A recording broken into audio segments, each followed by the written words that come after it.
know about this little thing called a PT belt. And it is a reflective strip that all soldiers are required to wear over one shoulder and down to their waist that looks like a hall monitor sash. And it is this neon reflective vest to go with their reflective bright clothing so that they don't get hurt while they're exercising. And if you show up without your PT belt, you're in trouble. And I know a lot of the soldiers are laughing right now. I'm talking about PT belts, but you can Google it, you can look it up, and it's this ridiculous neon yellow sash. Makes them look like hall monitors. Deadliest fighting force in the world, making sure you got a hall pass. It's absurd. It really is. And I think what's most striking, to me when I have these conversations is that people across the aisle, particularly conservatives, will tell you till the cows come home that government is inefficient, government is bloated, the agencies waste money, the bureaucracy gets too much and spends too much, and they're absolutely right. And then when it comes to one of the largest bureaucracies in the world, the Pentagon, well, it's hands off. Tiny cuts are completely off the table, even though the same phenomenon exists, in the Pentagon.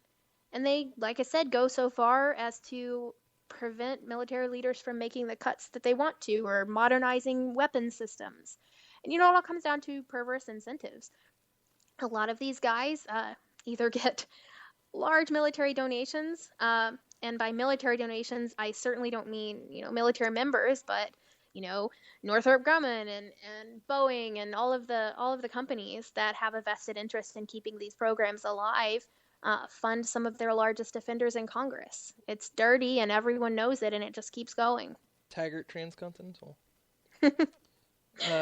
Yeah, and you're exactly right. And if you talk to any service member, it's obvious, and it's blatantly obvious. And what's even worse is, like Friedman was saying, with the political pressures, you have these people coming in saying, you're voting against freedom, and how dare you hate America? You want us to be taken over by the terrorists. And that is why these people are pressured into voting a lot of times, or some of the time at least, into these situations where even if you were to get a level-headed congressman that's like, I think maybe I shouldn't vote for this big spending bill. They said they didn't need it. And then it's like, you hate America, like Macho Man Randy Savage with a flag, beating them over the head with the you hate America vote.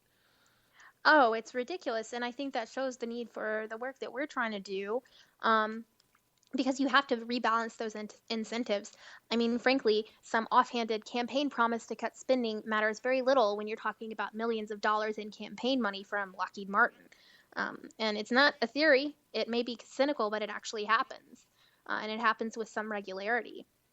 Exactly. And you can see, obviously, with the F-35 program, that there was clearly something going on there that was keeping a program going. Because otherwise, how do you have a jet being produced for a decade and it can't even fly without exploding, but they keep producing it and keep working on it rather than innovating or something? And that's never the case. Right. Well, you see one of the biggest defenders of the F-35, Cornyn. It's obviously no surprise. But some people may not know that Lockheed Martin is in his district. And he has gotten many, many donations. And the same thing applies to many of the members on these key subcommittees who are deciding to keep these programs alive. And it's not just the F-35. We can talk about the A-10. We can talk about the Littoral Combat Ship. And the donations follow the votes. You're maybe exactly the other way right. around. You're exactly right. And honestly, if more people would get concerned about this and reach out about it and speak to their legislators like your group tries to get them to do, there would be some progress. For example, you mentioned Senator Cornyn, and Senator Cornyn actually is from my state, from Texas. I sent him an email. So sorry. Yeah, I know, and it's not even anybody running against him that's plausible.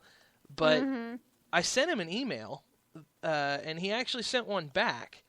And he does that from time to time because I tend to bug him a lot.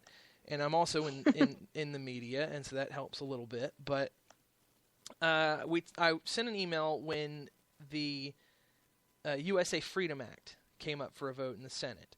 And I encouraged him to vote against it because it extended the Patriot Act. And he Mm-hmm. sent me one back. He's like, Dustin, I couldn't agree more.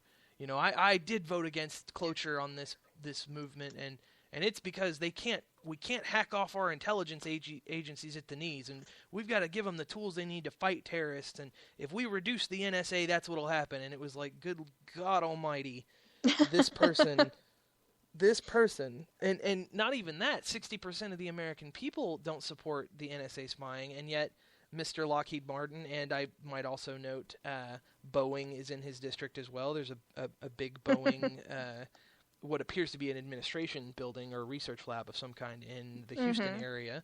So there's that. Yeah, I guess I should say in his state.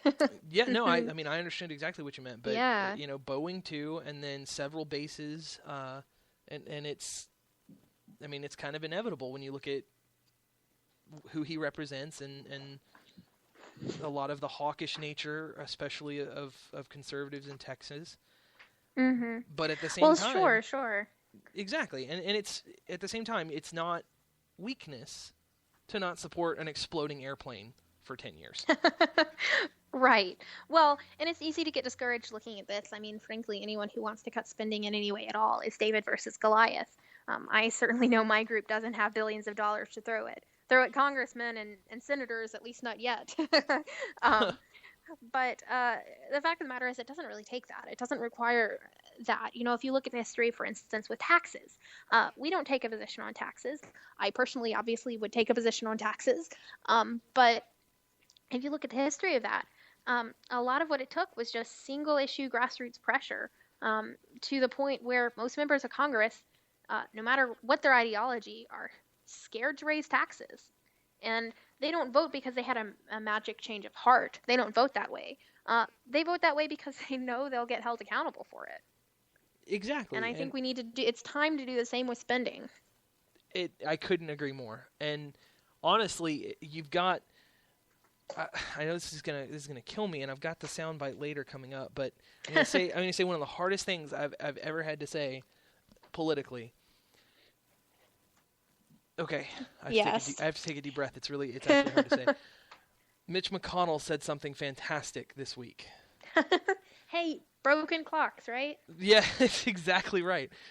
But Mitch McConnell, talking about immigration, was saying how he believes that the reason nothing ever gets done, even the feasible, plausible, necessary things in Washington, is because of the omnibus bill methodology that seems to be going down. Everybody wants their big bill to pass, and then everybody's a bad guy if they don't vote for it. And he was saying that they need to bust up all the bills and vote for each measure on its merit, as opposed to trying to sneak everything into one big fat sandwich and swallow hard. Well, I think that's an excellent point. I hadn't actually heard that quote. That's what they're trying to do right now with the actual budget.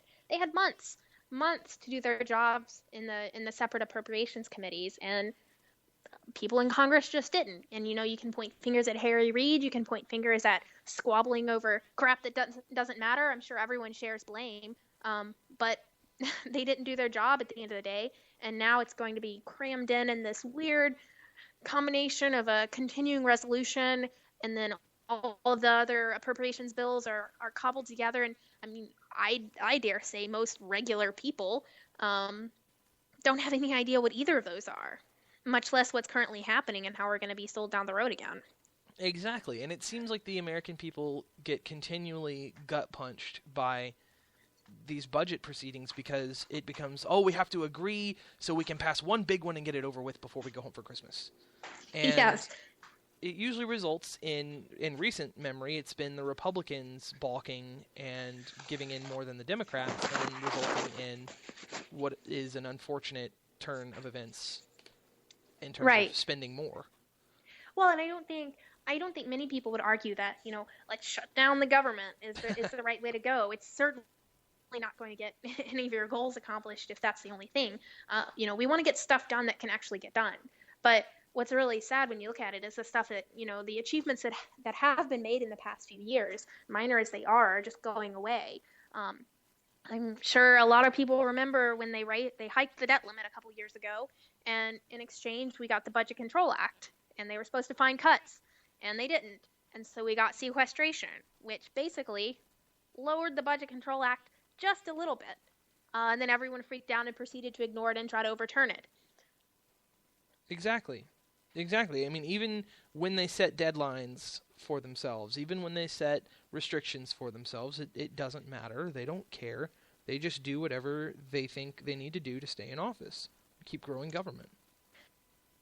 It's exactly. I mean, it would be like if I promised myself that I could have a hamburger if I went and ran later, and then instead of going to run, I ate 5 more hamburgers.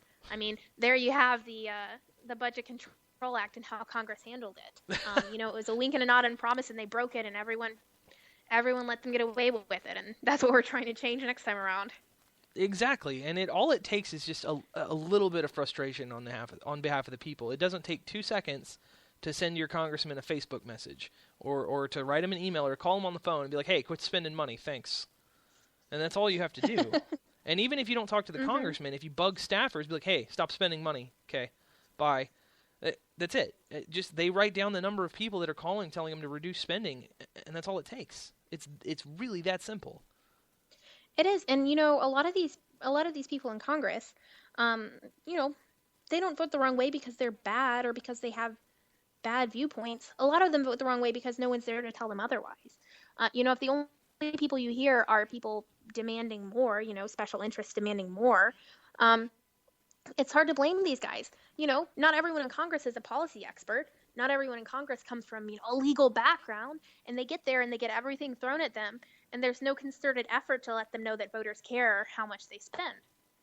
And so I guess I should say there's no concerted effort until now.